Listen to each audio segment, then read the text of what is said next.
Good morning or good afternoon, wherever you are in these United States. I am Tamara Johnson Shealy, and of course, we are the Concerned Beauty and Barber Professionals. We are Politics, Beauty, and Barber. It is Monday. Good morning, Dr. Brenda. Good morning. Good morning. Good morning, Jackie. Good morning. Good morning. We got one more person coming in. Let's see where she is. Good morning, Danielle. Good morning. Can you hear me? Yeah. Can you hear us? Hey, awesome. I can hear you now. StreamYard does not like me today. Sure it does. Whether it does or not, we love you. Oh, I love you all too.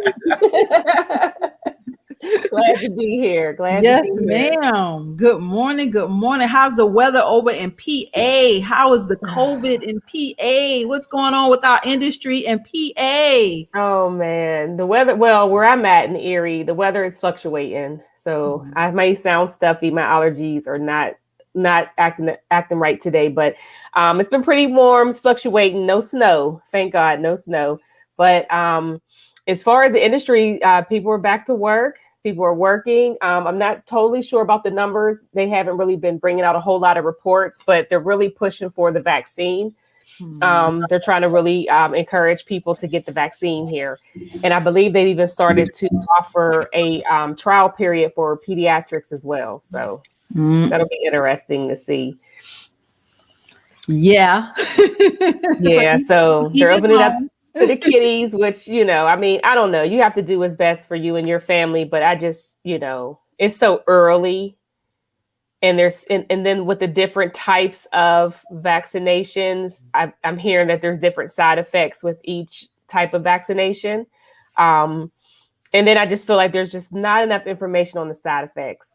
I think they're not always reporting everything that's happening. So yeah. I would just use caution, especially for the kiddos. Yeah. Good morning, Dr. Brenda. How's the weather? How's the industry in Ohio, and what's going on with COVID in Ohio? Well, we have 88 counties, and in several of our counties, they're dropping from a level 3 to 2. We have those that were in level 2 dropping to 1. And I know that we still are under a mask. You want to be extra careful. And with the vaccine, the NAACP has reached out through our Ohio Health Department, and they're wanting to involve the cosmetologists to mobilize and be trained from the Ohio Health Department to get the information that will help educate those that are skeptical, suspicious about the vaccination. So the health department has engaged the NAACP, and the NAACP has engaged the mobilization of the beauty and barber salon professionals. Being a member of this organization, Politics, Beauty and Barber, and Concerned Beauty and Barber Professionals nationwide, but statewide, I'm also involved with the Ohio Association of Beauticians Incorporated. So that organization was reached out to really be trained to help inform those not to be afraid to get the vaccination. So that's where we are. We have a lot of people are not wanting to get it. Even those salon professionals, some are not wanting to get it.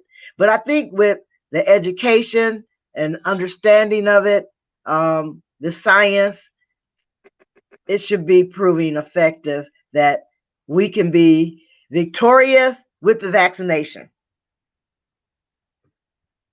Mm-hmm. To each his own. I hear you. I'll make my comment last. Okay. Hey, Jackie, welcome to the broadcast this morning. How's the weather? How's the industry in Ohio from your perspective, and what's going on with COVID in Ohio from your perspective? Yeah, we're going to hit 70 today, so I'm very excited. I'm going to change clothes and hit the streets. All right. Yes. Do a little shopping and stuff. But our numbers are down. We're probably, well, my county, the numbers aren't down, but everywhere else they're down. So we're still lagging in that 3. Need to get to 2 desperately.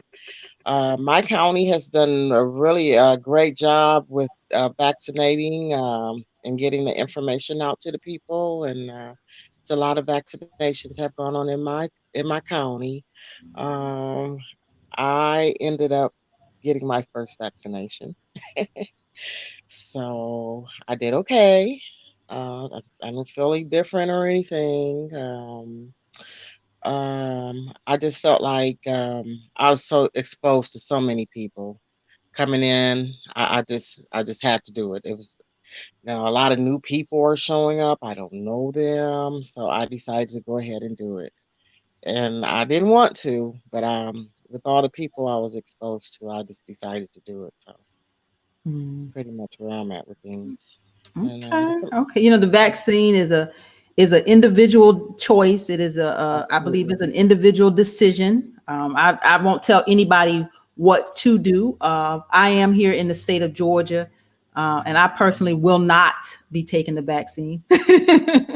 That's just my own personal decision. I'm going to allow my immune system to do what it does, and I'm going to continue to work on my health and try to be as healthy as I can. And I've never even had a flu shot.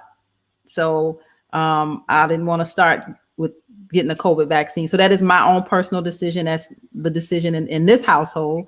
But to each his own, to each his own. We as an organization will not take a position on such a thing. But like I say, to each his own. I'm just glad that our industry is, you know, for the most part in most states, you guys are back to work. And that's important. That's important is our industry. And Jackie, you're moving around. I'm take you off the screen for a few minutes. So yeah, it's important that we continue as an industry to have our voices heard. Like I said, we were deemed non-essential, and we can't afford, you know, we're just too knowledgeable. We're trained. We can't afford, you know, most of us can't afford just to sit and not work. So I'm just glad that our industry is working its way through this. Danielle, can you hear us? Yes, I can hear you all. Can you hear me? Yeah. Mm-hmm. Okay, perfect. No, I agree. I think that it should definitely be an individual decision, just like a flu shot. And I don't think it should be mandated. And I don't think that people should be, I don't think scare tactics should be used to scare people into getting the vaccination. It should just be a personal choice. You know, I mean, just like we come into a lot of, you know, diseases, just being in the salon, we are exposed to a lot of different people's ailments, diseases, you know, things of that sort. So I think we just have to make sure that we're using our safety precautions and making sure that we're, you know, keeping things clean and disinfected and sanitized. Just so that, you know, your overall environment, just you feel comfortable as you're working and your clients are coming into a safe and sanitized environment as well. Yeah.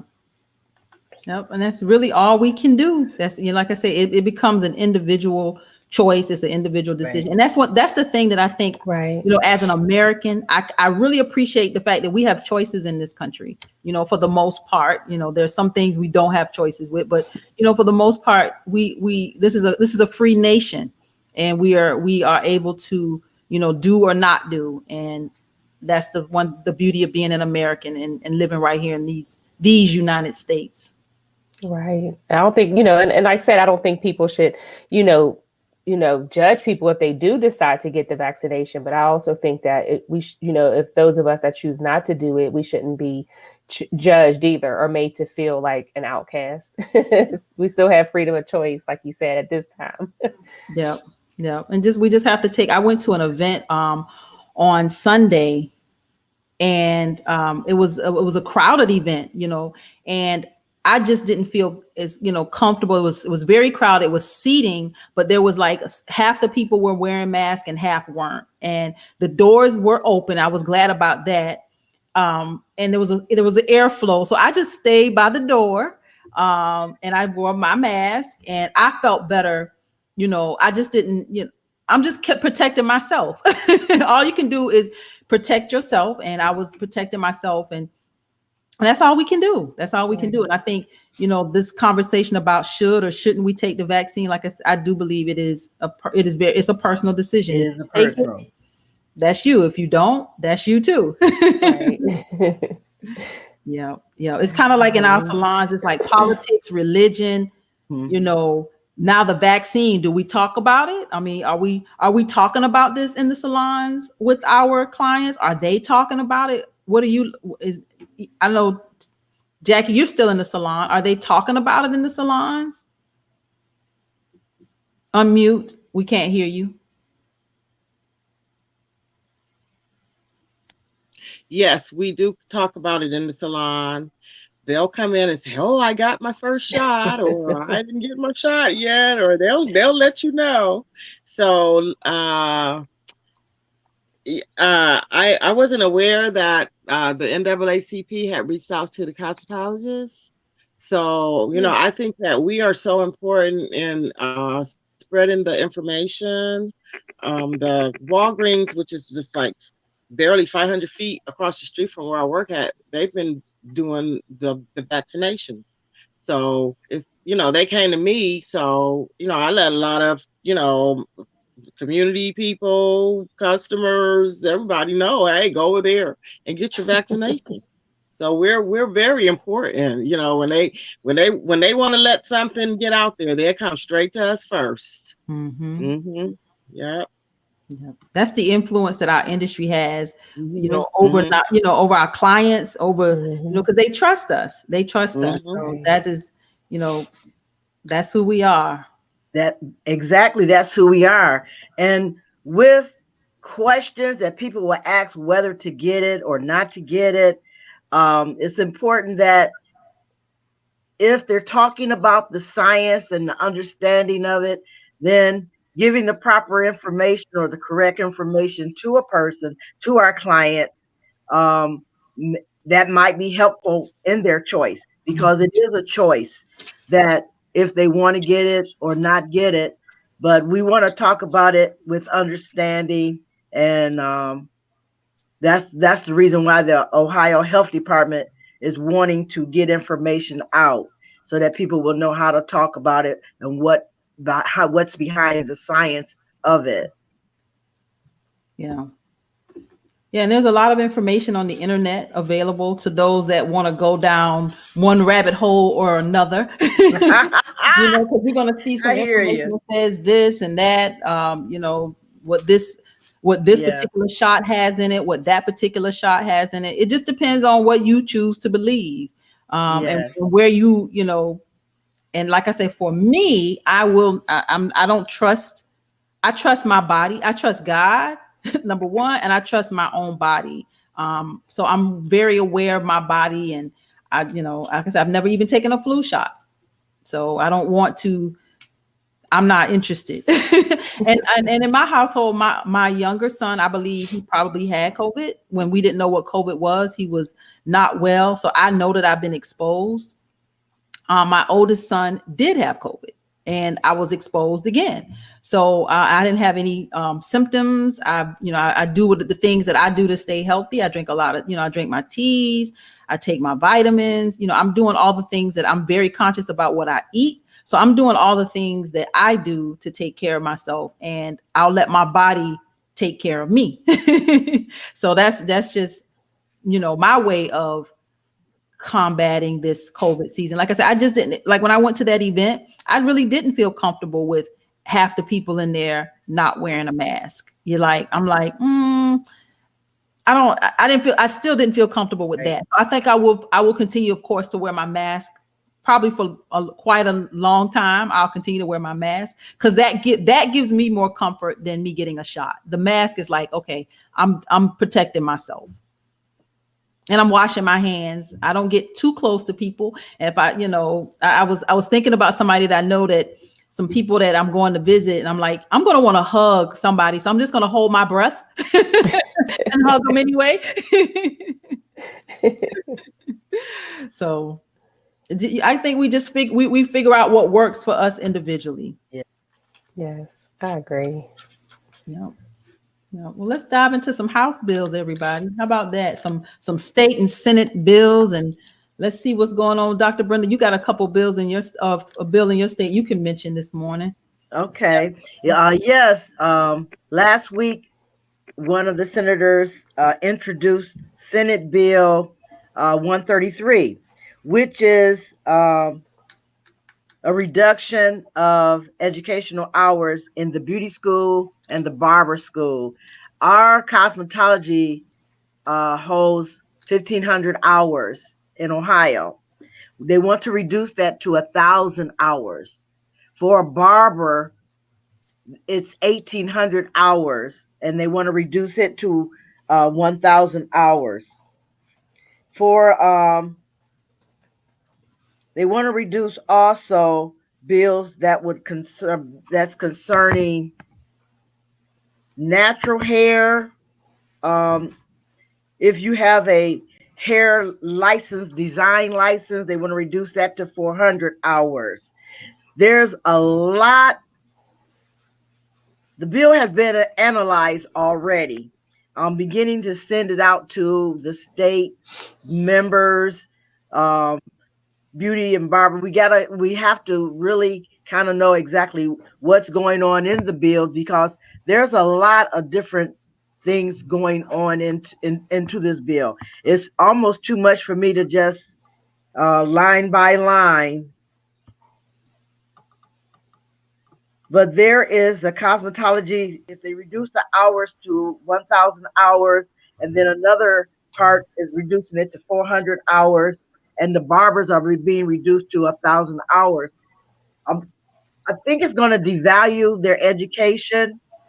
So Senate Bill 133 is being looked at right now, and the way I go about responding or opposing the bill is to email and call the different senators and representatives of the state, be in touch with my representative from my city, and just let them know that reducing these hours is going to eventually hurt that student, that professional, future professional.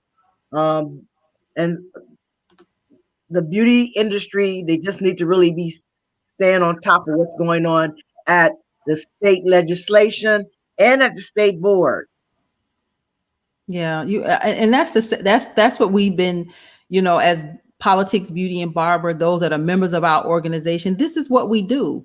We track and we monitor and we keep up with the bills in our state. We work to organize, we work to mobilize, but it's going to take all of us. None of us can do this alone. And No. we have too few people in too few states that are working, trying to kind of, stay abreast. It's too massive. It's too much. I can tell you from this end, we have, I have 417 bills that I need to comb through just to make sure that, what kind of impact will it have on our industry. Right. This is work. This is the work that beauty and barber professionals have to do. We can't wait for somebody else to do this for us. This is our license. This is our life. This is our livelihood. We can't wait for somebody else to do this for us. We have to do this for ourselves. And I'm taking a look at, there's bills. Let's take a look at Illinois, for example. There's a beauty supply disparity study that our industry should be engaged in. I mean, these are the products that we use.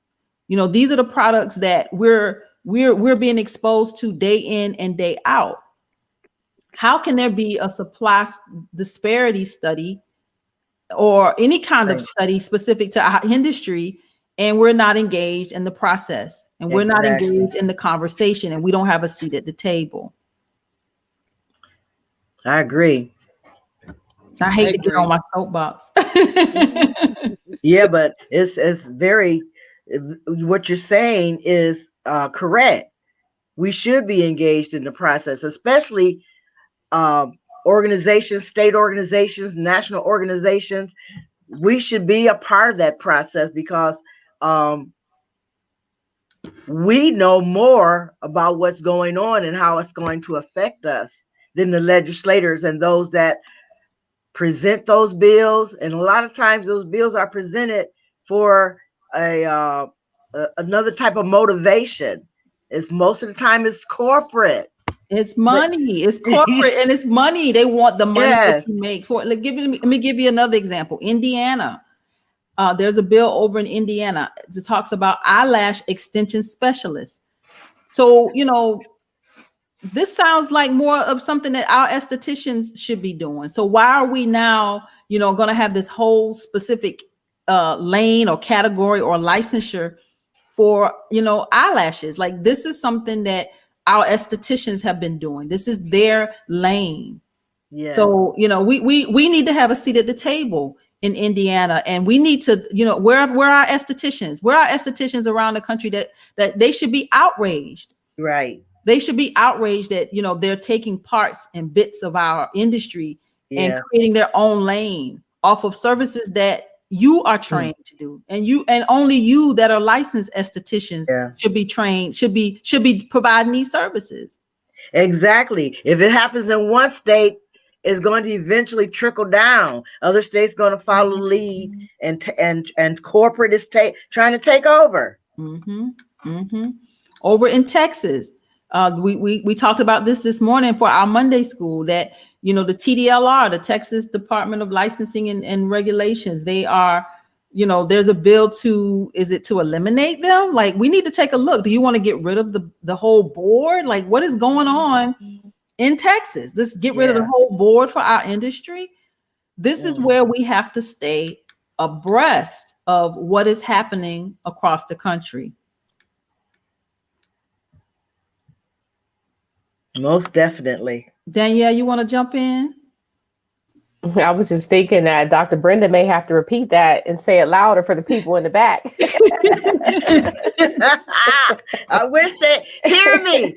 Here we go again. I'm telling you, and I think that's why this organization is so important, because there's just so many things that are happening behind the scenes, and that professionals are just not aware of. And it's not that we're, lazy and we don't want to do our research. I think a lot of us are just, we're working in the salons, we're teaching, we're educating, we're just running our businesses. So it's easy for these things to kind of, slip through the cracks, and you don't realize what's really happening, because most, political agendas don't always center around just the state level. There are, the presidential campaign and the different things that bring more attention, so that it's easy for these little bills, these small Senate bills, to kind of go through, and no one even notices that it's happening. Yes. Over in Minnesota, it greatly affects us. Yeah, Minnesota, the salon licensure requirements and continuing education requirements are being modified. I mean, they're gonna modify the licensure requirements and the CEU requirements. Have they had a conversation with professionals in Minnesota? Like, where are Minnesota beauty and barber professionals? We need all hands on deck. I'm looking at least a dozen bills in the state of Minnesota that require our industry's attention. You can't sit back and do nothing. They're appointing a new board of cosmetology. The board of cosmetologists examines legislative appointees. They're going to appoint some people to the board. Who are these people that they're appointing? So the mobile barbershop, that is on the table in Minnesota. Wow. Where are our barbers? In Minnesota? Right. And it's just sad because I just feel like, I know in PA, I just feel like, the licensed professionals, we're just extremely regulated, where, a lot of people are kind of going around state board and opening businesses, and they don't have to be regulated by the state. They're not getting inspections. They're, and I just think it just creates a huge risk to the public. Because I know for us, a lot of people thought that we made a lot of the changes at the salon because we chose to, but there was an actual state mandate. There were certain guidelines we had to follow to reopen last year. So just removing our waiting area, removing our coffee bar, not allowed to have a lot of, clients in the salon at one time unless they're being serviced. A lot of people had the impression that, or in wearing masks, they thought that we just did that as a business, which are great ideas anyway. But I explained to people, no, I liked having a waiting area.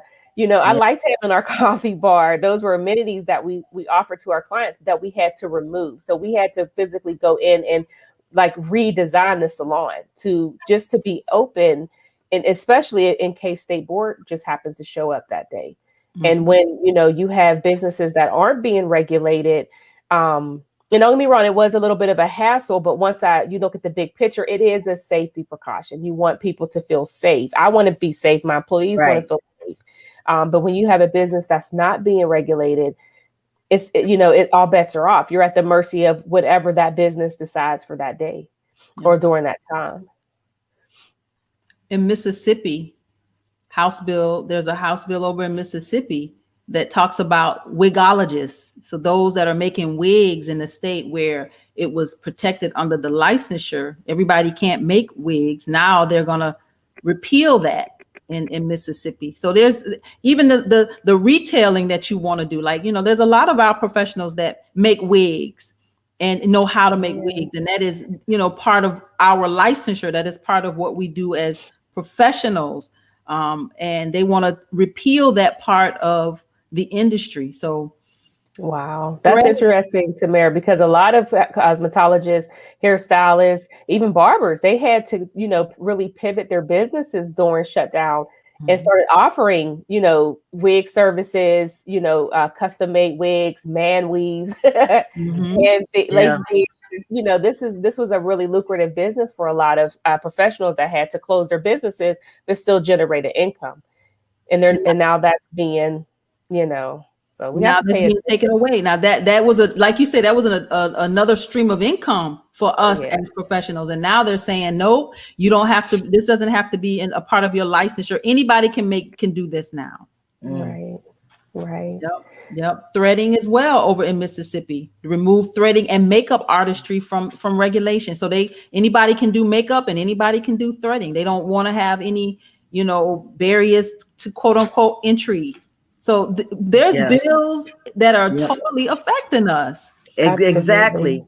Some of those affected Ohio, the threading, even shampooing. You can just get a state certificate to shampoo. But then that certificate is also can perpetrate into other things. Threading is one. Eyebrow, the removal of the eyebrows with the threading and the sugaring. That's without having the esthetician's license. That's part of being an esthetician, is that threading and sugaring. So it's even natural hair. They want to have that as a certificate class. I mean, where you don't have to have the education, you can get a state certificate.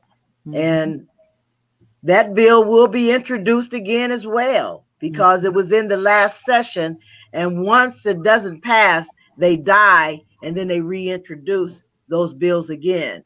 So we're looking for that fight as well. We have several bills that we have to. This is the 6th year that the bills have died, and they keep coming back. But we have to keep watching. Yeah, and see, it's easy to say, as a customer, oh, well, I don't care. I just want to get my services done. And it's all good until something happens. Something goes wrong. You get exposed to something, or the service doesn't, turn out the way you expected.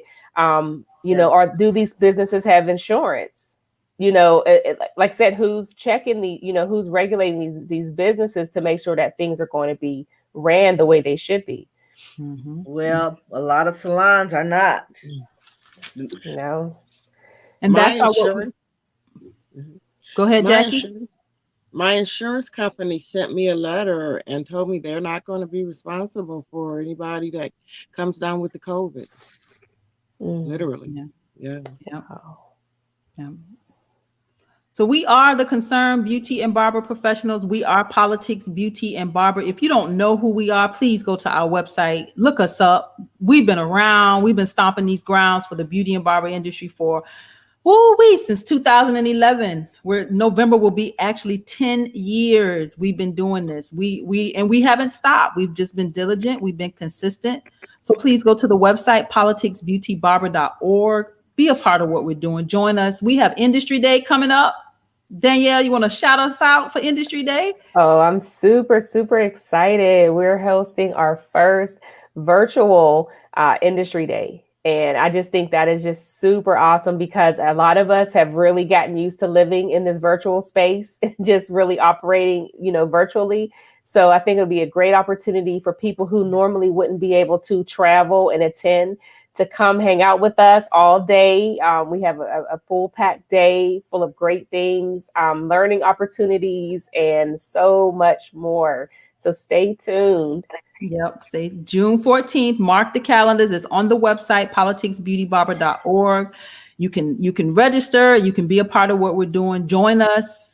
Be a part of this process, y'all. We can't just stand behind the chairs or sit behind the tables and think that all things are going to be fine and well with our industry. We have to be engaged in health and safety, continuing education, and politically to make sure that we protect this license. So we will be back next Monday right here on YouTube and social media and Facebook. We'll be right here again next Monday at 12 o'clock Eastern, right here with an industry update.